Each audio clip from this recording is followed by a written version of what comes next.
ধনুক থেকে তীরটা বের হয়ে গেলে ওই তীরটা আর কোনোদিন ব্যাকে আসে না। 2 নাম্বার, দেহ থেকে আত্মাটা বের হয়ে গেলে ওটা আর পৃথিবীতে রিটার্ন দেওয়া হয় না। 3 number, it is very very important, জবান থেকে কথা বের হয়ে গেলে ওটা আর পৃথিবীতে রিটার্ন দেওয়া হয় না। মনে রাখবেন বাপেরা, 1 ঘন্টা ওয়াজ করতে গেলে 3 ঘন্টা বই পড়তে হবে, 3 ঘন্টা স্টাডি করতে হবে, পড়াশোনা করতে হবে 1 ঘন্টা লেকচার দিতে গেলে। আমার বাপেরা, আমি আপনাদেরকে করজোড়ে নিবেদন করছি, জলসাটাকে না সুন্দর করে তুলুন। আপনারা কোরআনের মাহফিল দিন, কোরআনের মাহফিল দিন। 2 দিনে 3 6 জন বক্তা ওয়াজ করেছেন, তাই না বাবা? তাই তো নাকি? আমি ভুল বলছি? বাইরে 3 6 জন বক্তা, কালকে 3 জন, আজ 3 জন, 6 জন বক্তা। 6 জন ভাই যদি 6টা সূরার তাফসীর করতেন, তাহলে 20 বছর পরে 6 কোটি বল 120টা সূরার তাফসীর হতো। অর্থাৎ গোটা কোরআনটা কি রোজিপুরের মানুষ জানতে পারত। কোরআনের সূরা আছে তো মোটে 114টা। আমার বাপেরা, সবই রয়েছে এর ভিতরে। প্লিজ আমি আপনাদেরকে অনুরোধ করছি, আসুন একটা একটা করে আলোচনা করি। আচ্ছা বাপেরা, টেনে টেনে বলছি না বলে অসুবিধা হচ্ছে? হ্যাঁ, একটু দাঁড়ান, মালটা একটু গরম হয়ে যাক, টেনে টেনে দিচ্ছি বাবা, কারণ মানে টান না দিলে খুব সমস্যা বাবা। চলেন, টান দিচ্ছি বাবা, একটু ধৈর্যের পরিচয় দিন। চলো, তাহলে 1 নাম্বার কি বললাম? বক্তা। 2 নাম্বার কমিটি। জলসা কমিটি আলাদা, মসজিদ কমিটি আলাদা। জলসা কমিটি হতে গেলে বাপ, হাতে ধরে বলে যাচ্ছি, কমসে কম 3টে গুণ থাকা দরকার। শুধু জলসা কমিটি থাকবে না, বক্তা, শ্রোতা, কমিটি 3 জনের থাকতে হবে। কি কি? 1 নাম্বার, সৎ হতে হবে। কি বললাম বাবা? আচ্ছা, সৎ কোন লোকটাকে বলে? গালে দাড়ি রাখলে, মাথায় টুপি দিলে, 5 ওয়াক্ত নামাজ পড়লে, রমজান মাসে রোজা রাখলে, আর মোসাফা করলে, হাতটা একটু নরম মতো হলে। আরে বোকা লোক, যার বয়স 90 বছর, এমনিতেই চামড়া গুটিয়ে হাত নরম হয়ে যায়। ঠিক না? ঠিক, রাগ করবেন না, চলুন। নবীজি বললেন সৎকে, নবীজি বললেন তোমরা আমাকে 2টো জিনিসের গ্যারান্টি দেবে, 2টো জিনিসের গ্যারান্টি দাও। সাহাবীরা চুপ। পেছন থেকে একজন বললেন, হে নবী, আমরা যদি 2টো জিনিসের গ্যারান্টি দিই, বিনিময়ে আপনি আমাদের কিছুর গ্যারান্টি দেবেন? নবীজি বললেন, হ্যাঁ। তোমরা যদি 2টো জিনিসের গ্যারান্টি দাও, আমি তোমাদের এই জান্নাতের গ্যারান্টি দিয়ে দেবো। সাহাবীরা বললেন, বলুন। 1 নাম্বার নবী বললেন, 2 ঠোঁটের মাঝখানে এই জিভের গ্যারান্টি দাও। হারাম খাবার খাওয়া থেকে জিভটাকে ঠিক করো, বাজে ভাষা বলা থেকে জিভটাকে ঠিক করো, পরনিন্দা পরচর্চা করা থেকে জিভটাকে ঠিক করো। 1 নাম্বার। আর 2 নাম্বারটা কি? 2 রানের বীজখানে লজ্জাস্থানের গ্যারান্টি দাও। 2 ঠোঁটের মাঝখানে 2 রানের বীজখানে, এই 2টো জিনিসের গ্যারান্টি তোমরা আমাকে দাও, আমি মুহাম্মদ সাল্লাল্লাহু আলাইহি ওয়াসাল্লাম তোমাদের জান্নাতের গ্যারান্টি দিয়ে দেবো। যান বাড়ি চলে যান, গিয়ে দেখবেন হয় চাচার নিচে খারাপ, নয় চাচার উপর খারাপ। আমি বলি, দি Messenger of Allah, the messenger of Allah, peace be upon him, said, the best among you those with good manner. নবী বলেন, তোমাদের মধ্যে উত্তম ব্যক্তি ওই লোকটা যার ক্যারেক্টার, চরিত্র ভালো, ওই লোকটা হলো উত্তম ব্যক্তি। একজন উকিল, ব্যারিস্টার, মাস্টার, ডাক্তার, মোল্লা, মনি সাহেব, পীর সাহেব, দরবেশ সাহেব, আমির সাহেব, মুফতি সাহেবের যদি চরিত্র খারাপ হয়, একজন টোটোওয়ালার চরিত্র যদি ভালো হয়, টোটোওয়ালাটাই হলো আল্লাহর কাছে প্রিয় ব্যক্তি। কি আফসোস, হুকমের কারণ নিয়ে চাচা আমার পাকা চালিয়ে তাহাজ্জুদের নামাজ পড়ছে। হুকমের, রাগ করবেন না ভাই, নবীজি বলেছেন, আমি বলিনি। লানাল্লাহু মান সারাকা মানারাল আরদি, ওই সমস্ত লোকেরা জাহান্নামায় যাবে যারা জমির আল চুরি করে করে জমি বাড়িয়ে নেয়। কত আলচোর চাচা এখানে বসে আছে, আল্লাহই ভালো জানে। কি মুশকিল। আমার বাপেরা, চলুন একটা করে আলোচনা করি। এক নাম্বার হলো কি, সৎ হতে হবে। আপনাকে আমাকে সকলকে সৎ হতে হবে। এই জন্য বলা হয়েছে many loss is something loss, health loss is nothing loss, but character loss is everything loss. মানুষের যদি টাকা চলে যায়, ইনকাম করলে টাকাটা আবার ফিরে আসবে। মানুষের যদি শরীর চলে যায়, ভালো মন্দ খেলে শরীরটাও ফিরে আসবে। কিন্তু বন্ধু, মানুষের যদি চরিত্র চলে যায়, চরিত্র কিন্তু আর ফিরে আসবে না। এই জন্যই নবী বলেছিলেন, দুই ঠোঁটের মাঝখানে দুই রানের বীজখানে। কথাটি মাথায় রাখুন। চলো না কি যাই। 2 নাম্বার, জলসা কমিটি হতে গেলে হালাল খাবার খেতে হবে। শুধু জলসা কমিটি একা হালাল খাবে? বক্তা, শ্রোতা, কমিটি সকলকে হালাল খেতে হবে। চলুন চলুন একটা বাস্তব কথা আপনাদের বলছি, শুনলে চমকে যাবেন। এই 2025 সালের ঘটনা। বোম্বাইতে গিয়েছিলাম জলসা করতে। তা কলেজের প্রফেসর, হিন্দু, ব্রাহ্মণ ঘরের ছেলে, ব্রাহ্মণ ঘরের সন্তান, উনি একজন হিন্দু মানুষ, কলেজের প্রফেসর। আমাকে বলছেন, স্যার আমি আপনার বক্তব্য খুব শুনি ইউটিউবে, আমি এবং আমার স্ত্রী দুজনেই শুনি। তাই বললাম থ্যাংক ইউ। আপনার বাড়ি কোথায়? বলছে আমার বাড়ি কলকাতায়, আমি কর্মসূত্রে মহারাষ্ট্রে আছি। বলছে আমি একটা প্রশ্নের উত্তর জানতে এসেছি আপনার কাছে। কি? বলছে স্যার আমি কোরআন পড়লাম। Thank you. বলছে কোরআনে লেখা আছে দেখলাম শূকরের গোশত খাওয়া হারাম, শূকরের মাংস ভক্ষণ করা হারাম, মদ খাওয়া হারাম, সুদ খাওয়া হারাম, ব্যভিচার করা হারাম। কাদের জন্য হারাম স্যার? যারা আল্লাহকে বিশ্বাস করে, নবীকে বিশ্বাস করে, তাদের জন্য তো হারাম। আমি তো আল্লাহকে বিশ্বাস করি না, নবীকে বিশ্বাস করি না, তাহলে আমি যদি সুদ খাই, মদ খাই, শূকরের মাংস যদি ভক্ষণ করি, ব্যভিচার যদি করি, কেন আল্লাহ আমাকে কিয়ামতের মাঠে শাস্তি দেবেন? আমাকে তো হালাল খেতে বলেনি।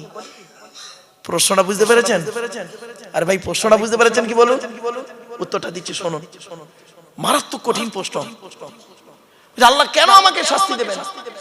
আমি তো কোরআন পড়ে দেখলাম, কোরআনে লেখা আছে ইয়া আইয়ুহাল্লাযীনা আমানু, এর মানে তো হচ্ছে হে ঈমানদার বান্দাগণ। তা আমি তো ঈমানদার নই। তখন আমি বললাম স্যার আপনি গোটা কোরআন পড়েছেন? বলছে হ্যাঁ। আমি বললাম প্লিজ স্যার কিছু মনে করবেন না, একটু মিস্টেক হয়ে গেছে কোন এক জায়গায়। সে কি? আমি বললাম স্যার আপনি কি জানেন এই টোটাল কোরআনে, শুনে নিন বাপেরা, এই টোটাল কোরআনে 3 শ্রেণীর লোককে আল্লাহ হালাল খেতে বলেছেন। কয় শ্রেণীর লোক? 3 শ্রেণীর লোক। চলুন দেখি এই 3 শ্রেণীর মধ্যে আমরা পড়ি কিনা একটু দেখি। উনি পট করে কাগজ কলম বের করে নোট করছেন। বলুন। তাই বললাম 1 নাম্বার কোরআনে বলা হয়েছে নবী রাসূলদেরকে আল্লাহ হালাল খেতে বললেন। পট করে উনি বললেন আচ্ছা নবী রাসূলরা তো হালাল খাবেন, তো এটা আল্লাহর বলার কি দরকার ছিল? কিছু বুঝতে পারছেন ওয়াজ? আমি বললাম স্যার কেন বলেছে জানেন? যাতে করে সাধারণ মানুষের মাথায় এটা না ঢুকে যায় নবী মানে যা খুশি তাই। এত সহজ নয়। কোরআনে বলা হয়েছে 8 নম্বর পারা 10 নম্বর পৃষ্ঠা 6 নম্বর লাইন, সূরার নাম সূরা আরাফ, ফালানাসআলান্নাল্লাযীনা উরসিলা ইলাইহিম ওয়া লানাসআলান্নাল মুরসালিন। এর বাংলা মানে কি? প্রত্যেক নবী রাসূলকে আমি কিয়ামতের মাঠে জিজ্ঞাসা করব, আপনাকে পৃথিবীতে নবী করে পাঠিয়েছিলাম, আপনি কি আপনার দায়িত্ব পালন করেছিলেন?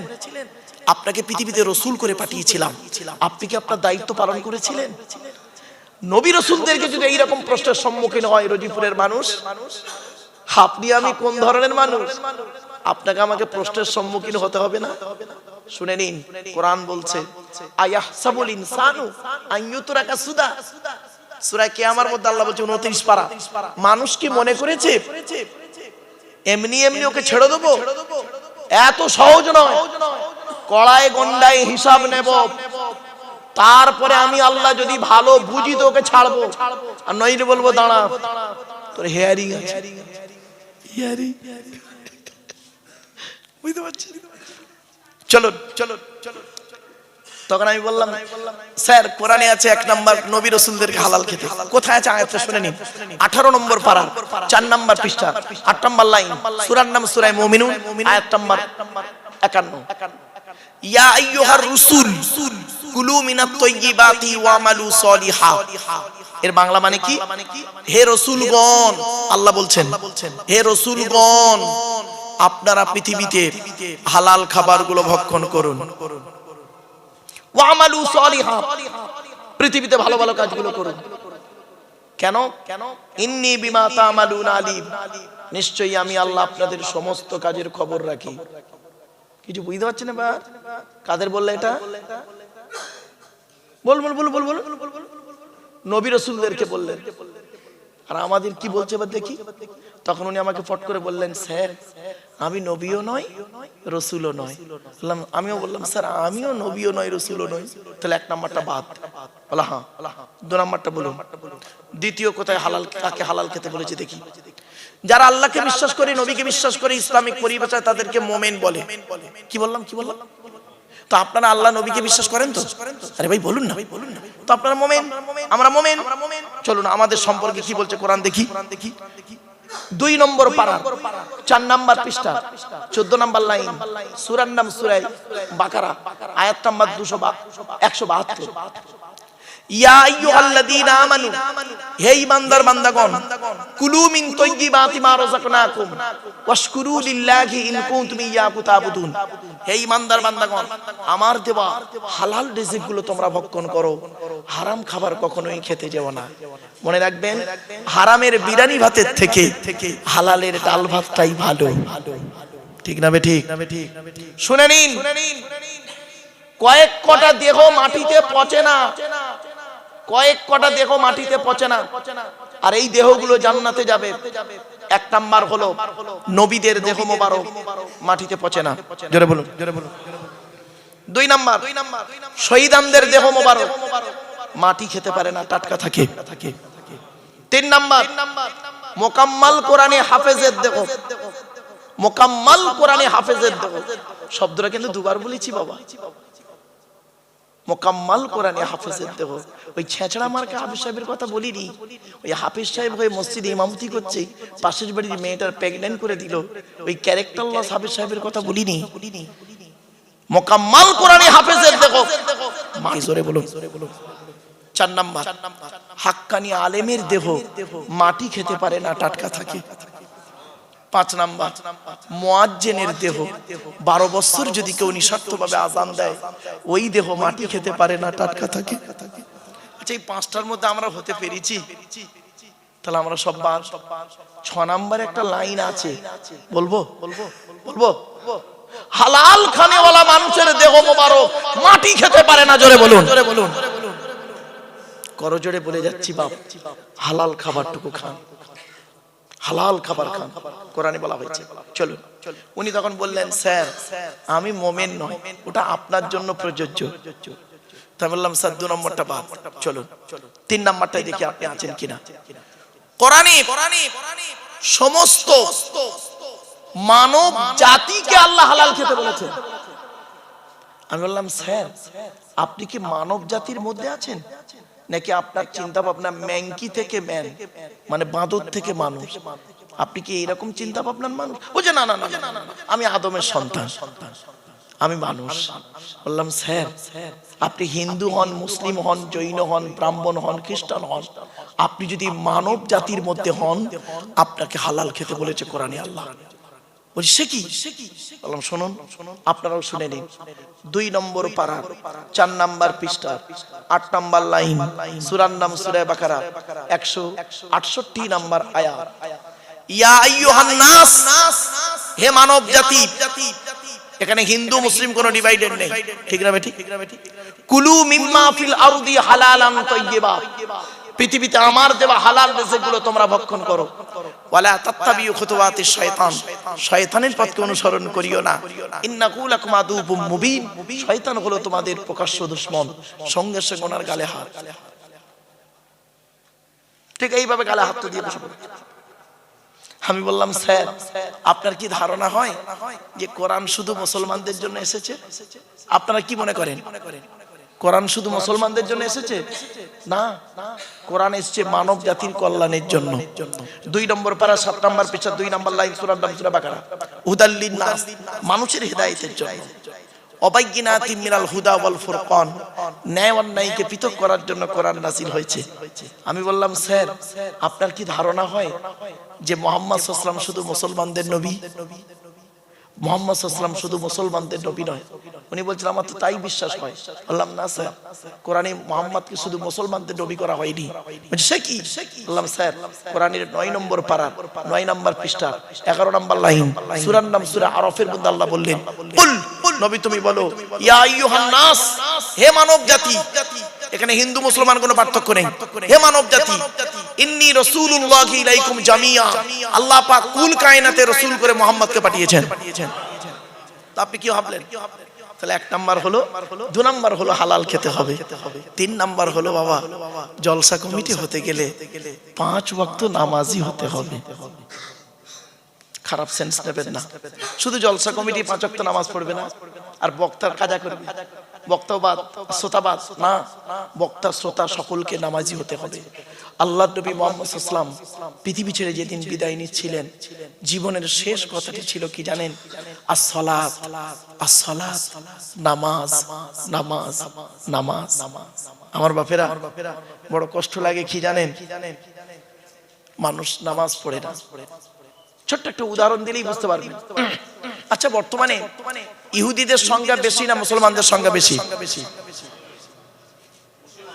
মুসলমানের সংখ্যা বেশি, ইহুদি তো খুব কম। তো বর্তমানে মার খাচ্ছে কারা বেশি? কেন? যাদের সংখ্যা বেশি হয় তারা মার খায়, তারা তো মারে, তাহলে মার খাচ্ছেন কেন? ইহুদি তো অল্প কোটাগত, আর 200 কোটি মুসলমান সারা পৃথিবীতে, এরা মার খাচ্ছে কেন? কারণ কি জানেন? প্রবলেমটা কোথায় জানেন? টেকনিক্যালি একটু প্রবলেম। এরা শিক্ষা দীক্ষা চিন্তা ভাবনা গবেষণায় অনেক পিছিয়ে আছে মুসলমানরা এখন, আর ইহুদিরা টেকনোলজিতে আগিয়ে। মুসলমানদের পাঠানো কিতাব এই কোরআন থেকে পরমাণু বোমা বের করলো, এই কোরআনে আছে পরমাণু বোমা। হে মুসলমান, আধার কার্ড করেছিলেন, আধার কার্ড করার সময় অফিসাররা আপনাদের দুটো কথা বলেছিলেন কি? 1 নাম্বার বলেছিলেন চোখটা বড় করে চান তো, বলেছিলেন। আর 2 নাম্বার দুটো বুড়ো আঙুল কিনে একটা কাঁচের উপরে চেপে ধরেছিলেন। 1500 বছর আগে এই দুটো জিনিস কোরআনে ইঙ্গিত দেওয়া আছে। কোথায় আছেন আপনি? আপনি কোরআন পড়েন, আপনি কোরআন পড়েন নেকির আশায়। নেকি, আল্লাহ নবীর ওই হাদিসটা খুব আমল করে মুসলমানরা। বর্তমানে কিছু মুসলিম, সকলে নয়, কিছু মুসলিম খুব আমল করে। আল্লাহর নবী বলেছেন, মান করা আল কুরআনা হরফান ফালাহু আশরু হাসানা, যে ব্যক্তি কোরআন থেকে একটা অক্ষর পড়বে আমলনামায় 10টা নেকি লিখা হবে। এই হাদিসটা খুব আমল করে, এজন্য মুসলমান কি করে? নেকির আশায় খালি কোরআন পড়ছে। কিন্তু কোরআনে শুনে নিন, 82 জায়গায় আছে নামাজের কথা, 92 জায়গায় আছে লেখাপড়ার কথা। কোন সংখ্যাটা বেশি? 82 না 92? তাহলে লেখাপড়ায় পিছিয়ে কেন?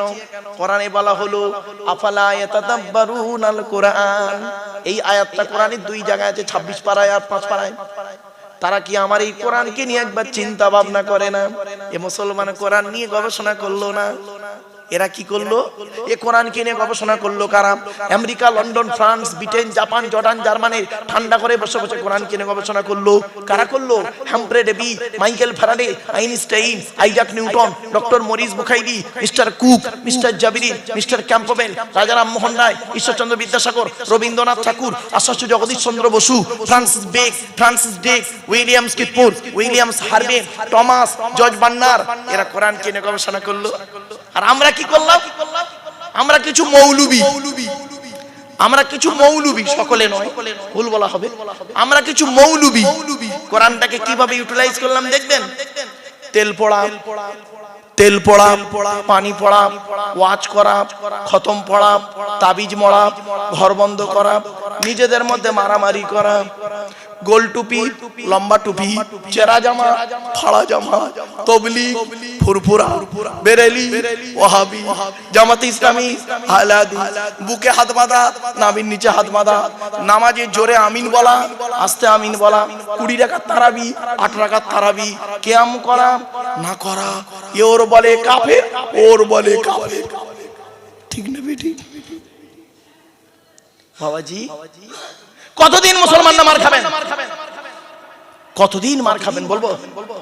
বলবো কি বলো? শুনে নিন। ইহুদিদের একটা কিতাব আছে, কিতাবটার নাম হলো তালমুদ। কি বললাম বাবা? তালমুদ। ওই কিতাবে লেখা আছে, ইহুদিদের কিতাবের নাম হলো তালমুদ।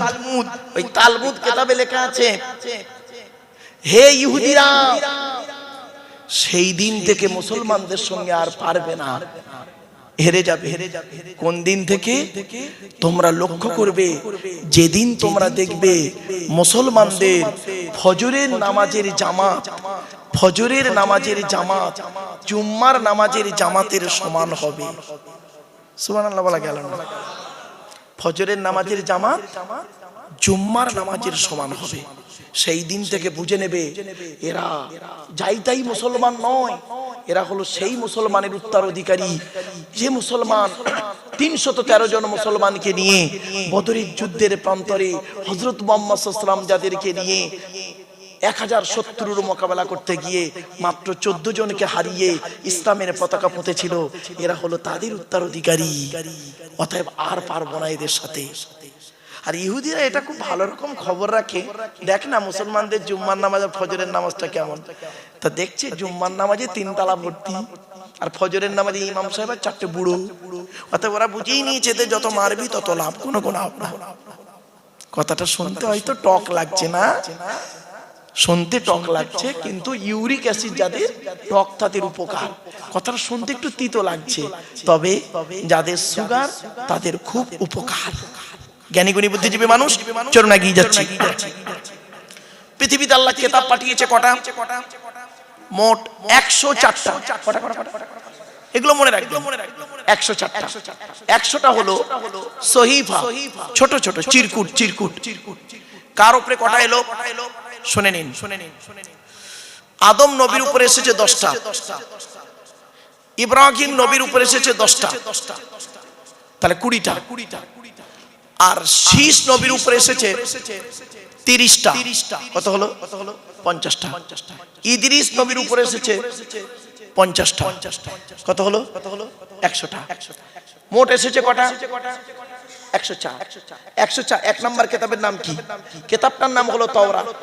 হিব্রু ভাষায় মুসা নবীর উপরে 40 দিন ধরে 1000 পারা বিশিষ্ট রমজান মাসে 6 তারিখে নাজিল হয়েছে। জোরে বলুন। 102 নম্বর কিতাবের নাম কি?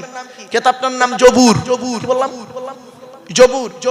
দাউদ নবীর উপরে গ্রিক ভাষায় নাজিল হয়েছে, গ্রিক ভাষায় দাউদ নবীর উপরে 150 পারা বিশিষ্ট, কত 150 পারা বিশিষ্ট রমজান মাসে 8 তারিখে নাজিল হয়েছে। 103 নম্বর কিতাবের নাম কি? কিতাবটার নাম হলো ইনজিল, নবীটার নাম হলো ঈসা। কিতাবটা এসেছে সুরিয়ানি ভাষায়। কি ভাষায়? সুরিয়ানি ভাষায়। কিতাবটা হলো কত পারা? 27 পারা। রমজান মাসে 18 তারিখে নাজিল হয়েছে। 104 নম্বর কিতাবের নাম কি? কোরআনুল মাজিদ। মুহাম্মদ সাল্লাল্লাহু আলাইহি ওয়াসাল্লামের উপরে আরবি ভাষায় রমজান মাসে লাইলাতুল কদরের রাতে 30 পারা বা খণ্ড বিশিষ্ট 1 ফেব্রুয়ারি সোমবার 610 সালে কোরআন নাজিল হয়েছে। হেরা নামক গুহায় কোরআনের প্রথম বাক্য ছিল ইকরা, রিড, পড়ো পড়ো পড়ো। আর আমাদের এখন বাক্য হলো গেল গেল গেল। পেট শান্তি, দুনিয়া শান্তি। অনেক মুসলমানের বাড়িতে গিয়ে দেখবেন, সানসেট গুলোতে বিশাল বড় বড় কিতাব কেনা আছে। ছেলে আমার মাস্টার, ডাক্তার, ইঞ্জিনিয়ার, প্রফেসর হবে, কোর্টের জজ হবে, ভালো আলেম হবে। আর অনেক মুসলমানের বাড়িতে গিয়ে দেখবেন সানসেট গুলোতে বিশাল বড় বড় তরকারির হাঁড়ি আছে, মাল বকরাই দেবে হবে। ঠিক না? ঠিক। হাঁড়ি দিয়ে ঘর ভর্তি না করে কিতাব দিয়ে ঘর ভর্তি করুন। ছেলেকে ধনী না বানিয়ে জ্ঞানী বানিয়ে যান। যে জাতি লেখাপড়ায় পিছিয়ে সে জাতি সব দিকে পিছিয়ে। বাংলায় একটা কথা আছে, শতমূর্খ লয়ে আমি স্বর্গে নাহি যাব, দ্বাদশ পণ্ডিত নিয়ে পাতালেই রব। 100 জন মূর্খ মানুষকে নিয়ে স্বর্গে গিয়ে কোনো লাভ নেই, 12 জন শিক্ষিত লোককে নিয়ে নরকে থাকা অনেক ভালো। মূর্খ বন্ধুর থেকে শিক্ষিত শত্রু ভালো। কথাটা শুনতে হয়তো খারাপ, কিন্তু বাস্তব কথা। শুনে রেখে দিন, আপনারা ছেলেদেরকে যেমন মাধ্যমিক, উচ্চ মাধ্যমিক, বিএ পাস, এমএ পাস, আলেম, হাফেজ, মাস্টার, ডাক্তার, ইঞ্জিনিয়ার, প্রফেসর করাচ্ছেন, সাথে সাথে মেয়েদেরকেও মাধ্যমিক, উচ্চ মাধ্যমিক, বিএ পাস, এমএ পাস, আলেম, হাফেজা, মাস্টার, ডাক্তার, ইঞ্জিনিয়ার, প্রফেসর করাবেন। কারণ কি জানেন? ইংরেজিতে একটা কথা আছে, 1 mother's is equal to 100 teacher. একটা মা হলো 100 জন শিক্ষকের সমতুল্য। একজন পুরুষ যদি শিক্ষিত হয় সে কেবল নিজেই শিক্ষিত হয়, একজন নারী যদি শিক্ষিত হয় গোটা পরিবারটা শিক্ষিত হয়। ঠিক না বেঠিক? ইসলামে নারী শিক্ষার গুরুত্ব বহু, আমরা তো আপনাদের কাছে তুলে ধরিনি বাবা। এজন্য অনুরোধ করে আপনাদের কথাগুলো বলে যাচ্ছি, হয়তো শুনতে কেমন লাগবে, একটু ধৈর্যের পরিচয় দিন বাপেরা। চলুন এগিয়ে যাই একটা একটা করে। আচ্ছা ভাই, আপনারা হজ করতে চান? আরে ভাই বলুন না, একটু কথা বলুন না। প্রত্যেকেরই মন চায় হজ করতে, তো হজে যেতে গেলে তো টাকা লাগবে। আপনার তো মনটা আছে যাওয়ার। দেখবেন একটা ঘটনা বলবো, শুনলে চমকে যাবে। হজে না গিয়ে হজ কবুল হয়ে গেছে।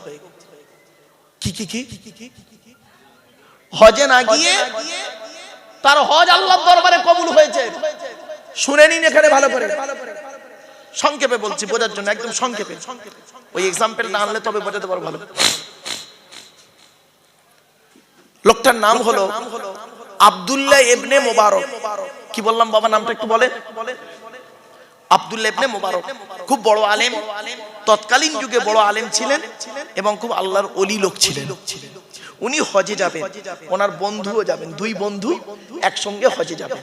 তো করেছেন কি, উনি ওনার বন্ধুর সঙ্গে যাবেন, সব কমপ্লিট, টাকা পয়সা সব রেডি, সব একদম কমপ্লিট, হজে বেরোবেন।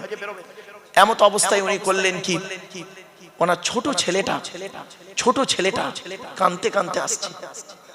উনি বলছেন, বাবা তুমি কাঁদছো কেন দুপুরবেলা, কি হয়েছে? বাচ্চাটা বলছে, আব্বা গ্রামে একটা লোক গোস্ত রান্না করে খাচ্ছে, তা আমি গিয়ে গোস্ত চাইলাম, আমাকে দিল না, তাই কাঁদছি। আব্দুল্লাহ ইবনে মুবারক রাহমাতুল্লাহ আলাইহি মনে করলেন, হয়তো মনে হচ্ছে লোকটি আমার প্রতি কোনো রাগ রয়েছে। সেই রাগটা আমার উপরে আদায় করতে না পেরে আমার বাচ্চার উপরে আদায় করছে। যাই, হজে যাওয়ার আগে লোকটার কাছে ক্ষমা চেয়ে আসি। উনি করলেন কি, ছেলেটার হাতটা ধরে লোকটার বাড়িতে গেলেন, দরজা বন্ধ, আওয়াজ দিলেন, ভেতর থেকে লোকটা দরজাটা খুলেই দেখছে এলাকার সবথেকে বড় আলেম আব্দুল্লাহ ইবনে মুবারক ওনার গেটে হাজির। উনি বলছেন, হুজুর আসসালামু আলাইকুম। ওয়ালাইকুম আসসালাম। হুজুর আসুন, একটু ভেতরে আসুন। বলছে, না বাবা আমি ভেতরে যাব না, একটা কথা বলবো। বলছে কি? বলছে, এই বাচ্চাটা আমার বাচ্চা, তুমি জানো? তো বলছে, জি জানি তো হুজুর, আপনার বাচ্চা জানি। ও তুমি জানো? জি। তুমি আজকের বাড়িতে গোস্ত রান্না করে খাচ্ছো? বলছে জি। আমার এই বাচ্চাটা তোমার কাছে একটু গোস্ত চেয়েছিল। তা বলছে জি। তা বাবা, একটা বাচ্চাকে একটু গোস্ত দিলে ক্ষতি কি ছিল? তখন লোকটা ঝরঝর করে কাঁদছে, চোখ থেকে পানি পড়ছে। বলছে, বাবা কাঁদছো কেন? তখন কেঁদে কেঁদে লোকটা বলছে, হুজুর আজ 3 দিন হলো আমার বাড়িতে রান্না হয়নি। 3 দিন হলো বাড়িতে রান্না হয়নি। কচি কচি বাচ্চারা অনাহারে আছে। আজ সকালবেলা কাজে গিয়েছিলাম, দুপুর হয়ে গেছে, কোনো কাজ পাইনি। তাই আমি একটা বাপ, তো বুকটা ফেটে যাচ্ছে, খালি হাতে বাড়ি যাই কি করে? খুব চিন্তা করছি কি করে খাবো, বাচ্চাদের মুখের পানি চেয়ে। আমি তো একটা বাপ। রাস্তায় আস্তে আস্তে দেখতে পাচ্ছি রাস্তার ধারে একটা মরা হালাল প্রাণী। কি বললাম? মরা হালাল প্রাণী পড়ে আছে। আমি চারিদিকে দেখলাম, ছুরি নিয়ে ওই মরা প্রাণীর গোস্ত কেটে নিলাম। কেটে নিয়ে বাড়িতে এসে রান্না করে খাচ্ছি। মরা প্রাণীর মাংস কোরআনে আল্লাহ হারাম বলেছেন, তবে কাদের জন্য হালাল জায়েজ? অসহায় ব্যক্তির জন্য। কিছু বুঝতে পারছেন ওয়াজ? অতএব হুজুর আমি তো অসহায় নিরুপায়, আমার জন্য মরা প্রাণীর গোস্ত খাওয়াটা হালাল, কিন্তু আপনি তো হাজী সাহেব হজে যাবেন, আপনার বাচ্চার জন্য এই মরা প্রাণীর গোস্ত খাওয়া হারাম। অতএব আমি যখন দেখলাম আপনার বাচ্চা এটা, তখন আমি কি করে আপনার বাচ্চাকে হারাম খাবারটা খেতে দিই? এই জন্য হুজুর বাচ্চাটাকে দিইনি, তাড়িয়ে দিয়েছি, একটু রাগ করেছি, তাই কেঁদে কেঁদে আপনার কাছে অভিযোগ করেছে। তো হুজুর মরা প্রাণীর গোস্ত আপনার বাচ্চাকে না দিয়ে যদি বড় অপরাধ করে থাকি, আল্লাহর রাস্তায় আপনি আমায় মাফ করে দিন, আল্লাহর রাস্তায় মাফ করে দিন। আব্দুল্লাহ ইবনে মুবারক রাহমাতুল্লাহ আলাইহির চোখ থেকে ঝরঝর করে পানি পড়ছে। বলছে বাবা দাঁড়াও, দাঁড়াও বাবা আমি আসছি, দাঁড়াও আমি আসছি। সোজা বাড়ি গেলেন। বাড়িতে গিয়ে হজে যাওয়ার যত টাকা ছিল সমস্ত টাকা এনে ওই লোকটাকে দিয়ে বলছে বাবা এই নাও, আমি হজে যাওয়ার সমস্ত টাকা তোমাকে দিয়ে গেলাম, তুমি ব্যবসা করো, বাচ্চাদেরকে নিয়ে খাও, আমার জন্য দোয়া করো, আমি এবছর হজে যাব না, আমার হজে যাওয়ার টাকাটা তোমাকে দিলাম। তো বছর ইনি হজে গেলেন না। ওনার বন্ধু কিন্তু হজে চলে গেছে। ওনার বন্ধু হজ করে বাড়ি ফিরেছে। ফিরে আব্দুল্লাহ ইবনে মুবারকের সঙ্গে দেখা করতে এসেছে। এসে বলছে আসসালামু আলাইকুম। ওয়ালাইকুম আসসালাম। বলছে ভাই আপনি কবে হজ থেকে ফিরলেন? তো আব্দুল্লাহ ইবনে মুবারক রাহমাতুল্লাহ আলাইহি কি বলছে জানেন? ভাই আমি এবছর তো হজে যেতে পারিনি, আমার হজের টাকাটা একটা গরিব ভাইকে দান করে দিয়েছি গ্রামে, হজে যেতে পারিনি। তখন বন্ধু বলছে আপনি আমার সঙ্গে মিথ্যা কথা বলছেন, প্লিজ মিথ্যা কথা বলবেন না। বলছে সে কি, আমি যেতে পারিনি ভাই, আল্লাহর কসম করে বলছি হজে যাইনি। বন্ধু কি বলছে শোনো, আল্লাহর কসম করে বলি আমি হজ মোবারকে গিয়ে কাবা শরীফ যখন তওয়াফ করছি, আমি নিজে চোখে দেখতে পাচ্ছি আমার আগে আগে আপনিও কাবা শরীফ তওয়াফ করে যাচ্ছে। শুধু তাই নয়, সাফা মারওয়া দৌড় করছি, মিনা মুজদালিফায় যাচ্ছি, যেখানেই যাচ্ছি হজরে আসওয়াদে চুমা দিতে যাচ্ছি, সেখানেই দেখছি আমার আগে আপনি চুমা দিয়ে বেরিয়ে যাচ্ছেন, ভিড়ের মাঝে কথা হচ্ছে না। এমন কি রাসূলের রওজা মোবারকে গিয়ে যখন আমি সালাম দিচ্ছি দেখতে পাচ্ছি আমার আগে আগে আপনি সালাম দিয়ে বেরিয়ে যাচ্ছেন। আমি মনে মনে ভাবলাম কি এমন অপরাধ করেছি, তাই হজ থেকে ডাইরেক্ট আপনার কাছে এসেছি। সঙ্গে সঙ্গে আব্দুল্লাহ ইবনে মুবারকের চোখ থেকে ঝরঝর করে পানি পড়ছে। সেই রাতে আব্দুল্লাহ ইবনে মুবারক রাহমাতুল্লাহ আলাইহি স্বপ্নে দেখছেন একজন ব্যক্তি ওনাকে বলছেন, এই আব্দুল্লাহ ইবনে মুবারক, এবছরও তুমি হজে না গিয়ে হজের টাকাটা একটা গরিবকে দান করার কারণে আল্লাহ খুশি হয়ে তোমার হজকে আল্লাহ কবুল করে নিয়েছে। কি বুঝলেন? আপনি তো হজে গিয়েছেন লোকের টাকা মেরে, তাই না? রাগ করবেন না, লোকের টাকা মেরে হজে গিয়েছেন, ছি ছি ছি ছি ছি। আর উনি হজে না গিয়ে কবুল করেছেন হজ। বাড়ি থেকে ভাববেন। এজন্যই বলেছিলাম প্রিয়জন, বল বল বল বল, প্রয়োজন, বাড়ি থেকে ভাববেন। কি ভাবলেন বাপেরা? আজ আমাদের আফসোস কোথায় জানেন বাপ? আপনাদের কাছে আমি করজোড়ে নিবেদন করে যাচ্ছি, কোরআনের আলোচনা হলো পৃথিবীর সর্বোৎকৃষ্ট আলোচনা। আচ্ছা বাপেরা, আপনারা জান্নাতের আশা করেন? আরে ভাই বলুন না, জান্নাত কার আশা করেন? হয়ে গেছে। আপনি আল্লাহকে ভালোবাসেন? আরে ভাই বলুন, আল্লাহ কি আপনাকে ভালোবাসে? বাস আপনি যখন বুঝতে পারবেন আল্লাহ আমাকে ভালোবাসে, সেদিন আপনার জীবনটা সার্থক। আপনি নবীকে ভালোবাসেন, নবী কি আপনাকে ভালোবাসেন? ওই খবরটা নিন। এই যুবক ছেলেরা, তুমি শাহরুখ খানকে ভালোবাসো না? শাহরুখ খান কি তোমার ভালোবাসে? ওই খবরটা নিন। চলো না গিয়ে আল্লাহর নবী বললেন, ইন্নাল জান্নাতা তাশতাকু ইলা খামসাতি নাফার, জান্নাত 5 শ্রেণীর মানুষের জন্য আশা করে। 1 নাম্বার হলো তালিয়াল কোরআন, প্রতিদিন কোরআন তেলাওয়াতকারী মানুষের জন্য জান্নাত আশা করে। 2 নাম্বার হলো ওয়াহাফিজিল লিসান, জবানকে হেফাজতকারী মানুষের জন্য জান্নাত আশা করে। 3 নাম্বার হলো ওয়ামুতিমিল জিআন, ক্ষুধার্তকে খাদ্য দানকারী মানুষের জন্য জান্নাত আশা করে। গরিবকে খাওয়াবেন, আল্লাহ তো অর্থ দিয়েছে, টাকা খরচা করার জায়গা পান না, গরিবকে খাওয়াবেন, বাপের নামে মায়ের নামে দুটো ফকির খাইয়ে দেবেন। 4 নাম্বার হলো অমুকসিলউরিয়ান, বস্ত্রহীনকে বস্ত্র দানকারী মানুষের জন্য জান্নাত আশা করে। আমার বাপেরা, কথাটা শুনতে হয়তো খারাপ লাগছে আপনাদের, ঠান্ডা এখনো রয়েছে, যায়নি। 10টা কম্বল কিনে গরিবকে দান করলে, 10টা কাপড় কিনে গরিবকে দান করলে জান্নাত আশা করে ওই ব্যক্তির জন্য। 5 নাম্বার হলো ওয়ামান সাল্লাল্লাহু হাবিবির রহমান, যে ব্যক্তি নবীর উপরে বেশি বেশি করে দরুদ পাঠ করে ওই লোকটার জন্য জান্নাত আশা করে। তাই উচ্চ আওয়াজে দরুদ আল্লাহুম্মা সাল্লি আলা।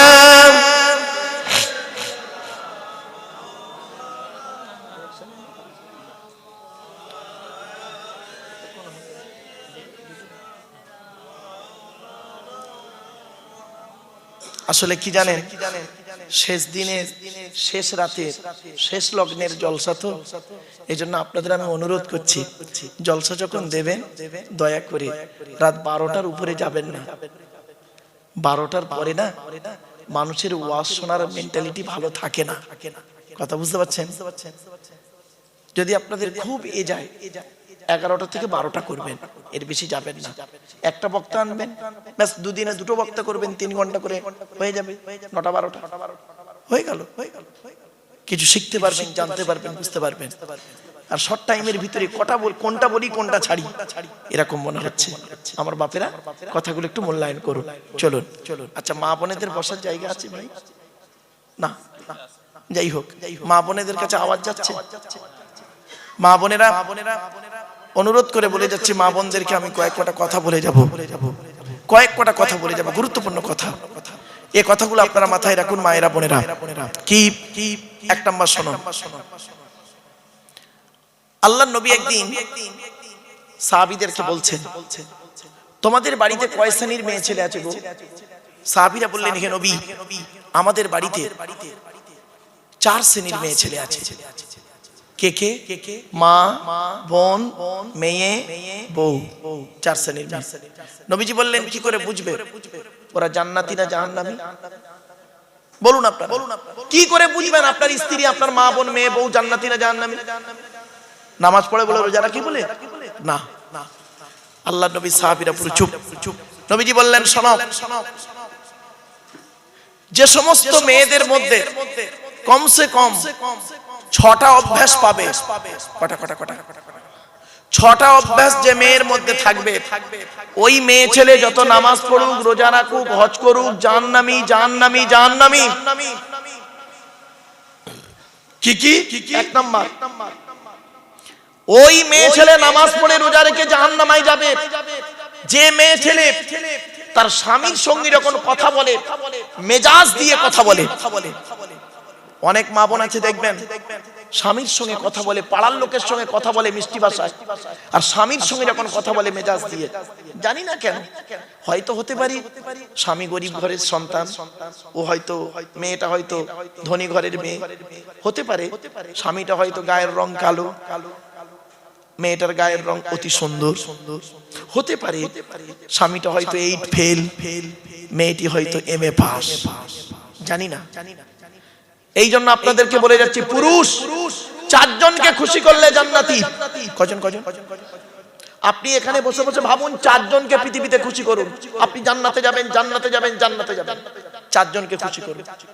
1 নাম্বার, আপনি আপনার রব আল্লাহকে খুশি করুন, অর্থাৎ কোরআন মোতাবেক জীবন যাপন করুন। কোরআনে যেটা হারাম বলেছে বর্জন করুন।